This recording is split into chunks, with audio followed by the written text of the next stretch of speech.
morning mo guys! Ayan, good morning sa inyo. Oh, Az, sabihin mo naman, kwento naman sa amin paano ba nagsimula ang Philippine Group? Nagsimula lang yung Lego Philippine Victor sa magkakaibigan kami last year. Then, nung nakita namin yung local distributor ng Lego sa Pilipinas, nag-decide na kami mag-form ng group to gather all Lego collectors and also non-fans na gusto namin sabi na Lego is not dead, nandito pa rin sila sa Pilipinas. Actually, napansin ko nga kasi ang inabutan ko, yung mga ganitong klase mga Christmas pa. Ngayon, constructed na siya parang mga images na, gano'n ba ka mahal yung difference?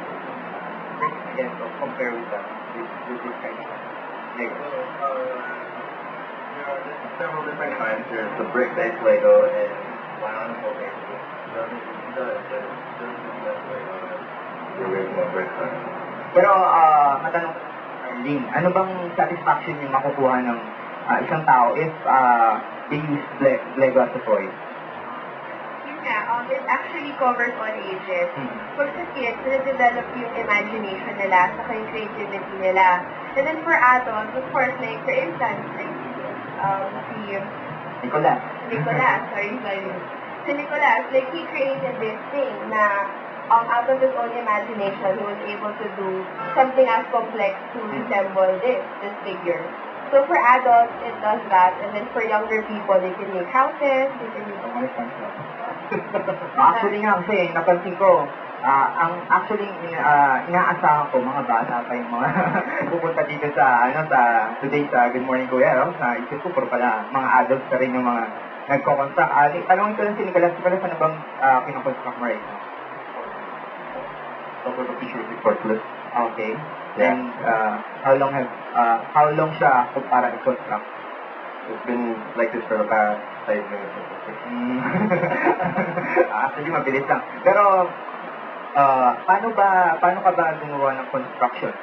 Meron ka ba parang imagination muna kung ano yung mga gagamitin ng bricks or kukuha ka lang dito din saka mag-scheme up yung idea? Usually, for example, pag nag-construct ako, pag ganito, it's random yung pieces. I have to make do with what I have. So, kung naman dyan, yung gagamitin mo. Something like this naman, start out very simple lang. Tapos, I buy new sets, upgrade it. So, as I keep on buying new sets, mas lumalaki siya, tapos mas medieval. Eto how many years ko nang ginagawa yan? Since December. Since December. Last year. I see.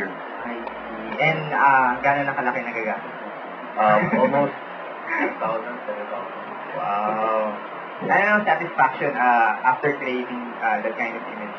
This one, the scheme was kasi idea ko siya since I was a kid, pag gusto ko ng makeup suit. Hindi na malaki, pero hindi masyado malaki. Tapos, nung ginawa ko siya, sabi ko, okay. I just want to ask Mac, meron na bang mga customized Lego for Filipinos? Or something na? We have a mascot, and several members have done landmarks out of Philippine landmarks out of bricks and definitely the Philippine flag. Yeah, meron ba kayong plano someday na mag-construct ng parang Sergeant's Lego collection or something like that? Merong plano in the future kasi sa ibang bansa merong malaking Lego City setup. So in the future, since bago pa lang yung grupo namin, we're starting na mag-gather ng mga members, yung mga bagong fan na gustong mag-play ng Lego to join with us with the event. Siguro sa future, we're planning already na gumawa ng isang lugar na we can create our own Lego City talaga.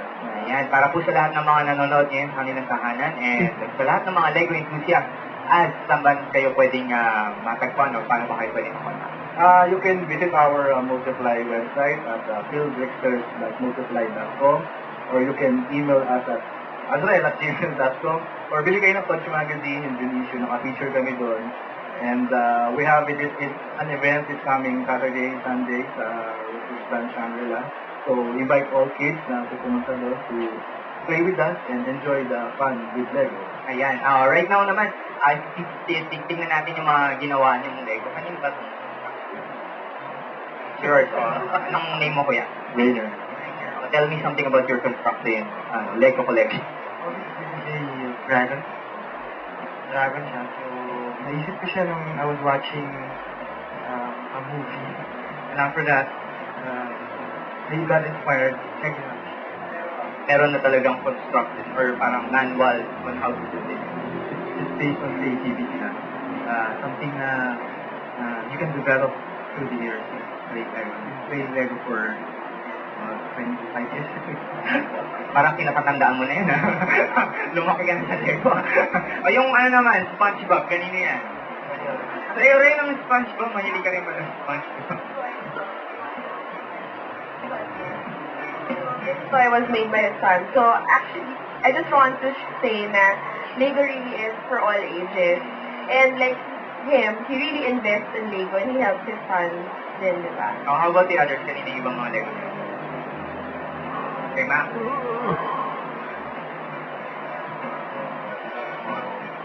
From retail, we have Star Wars, Exo Force, which is This one. Anime Predator, inspired. right? yeah, customized Alien Predator also by This one. How about the Lego City? This is called Lego City, right?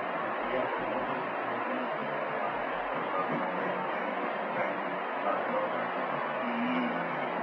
So, sa Lego City, pwede ka rin mag-construct ng buildings and other places. from firefighter,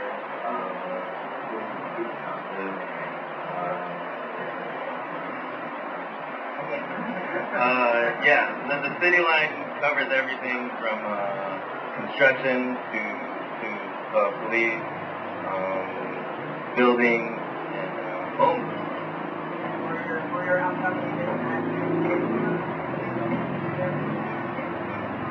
Yeah, we have a lot of events coming up, so you guys check that out in all leading toy stores. And also we have new products coming up, the Lego Clone Wars and Dark Knight. So check that out, guys. Ayan, mga kasangbahay at mga kaibigan na nanonood ngayon sa kanilang tahanan. Napanood niyo po ang Philippine Bricksters ngayong umaga. At syempre po, sa lahat din po ng mga gustong maging miyembro ng Philippine Bricksters, pwede niyo po mapunta ng kanilang website sa philbricksters.multiply.com. At syempre ngayon naman po, punta naman po tayo kay Carl with Engineer Serafin Oruela.